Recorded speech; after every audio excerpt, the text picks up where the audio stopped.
ഇപ്പൊ ഞാനുള്ളത് ഗോവയിലാണ്. നമ്മളൊരു സുഹൃത്തിൻ്റെ ഒപ്പം ഇങ്ങോട്ട് വന്നതാണ്. എന്തായാലും 2 ദിവസത്തേക്ക് കാലിന്റെ റെസ്റ്റ് പറഞ്ഞിട്ടുണ്ട്. അപ്പൊ അതിന്റെ ഭാഗമായിട്ട് എന്തായാലും ഗോവയിലേക്ക് തിരിച്ചു നമ്മുടെ സുഹൃത്തിന്റെ കൂടെ. അപ്പോൾ എന്തായാലും ഇവിടെ വന്നു കഴിഞ്ഞാൽ മസ്റ്റായിട്ട് ട്രൈ ചെയ്ത ഐറ്റമാണ് ഈ ബദാം പാല്.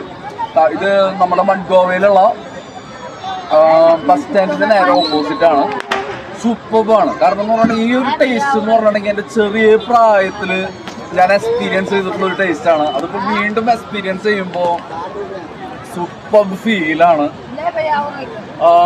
ആ ഒരു കട്ടി നമ്മൾ അവിടെ കിട്ടുന്ന ബദാം പാലല്ല, അതിനേക്കാൾ നല്ല കട്ടിയിൽ ബദാം അതുപോലെ ഇട്ടിട്ടുള്ളത് ഒരു ബദാം പാലാണ്. ഇവിടെ വരാണെങ്കിൽ ട്രൈ ചെയ്യുകയാണെങ്കിൽ നിങ്ങൾക്ക് ഇഷ്ടപ്പെടും. അപ്പോൾ ഇദ്ദേഹത്തിന്റെ പേര് എന്ന് പറഞ്ഞിട്ടുണ്ടെങ്കിൽ ഭഗവാൻ എന്നാണ് അദ്ദേഹത്തിന്റെ പേര്. അപ്പോൾ ഇവിടെ സാധാരണ ആൾക്കാരൊക്കെ വന്ന് കഴിക്കുന്നുണ്ട്. അപ്പുറത്തൊരു ചുള്ളൻ ചക്ക നിൽക്കുന്നുണ്ട്, ചിരിച്ചിരിക്കുന്നുണ്ട്.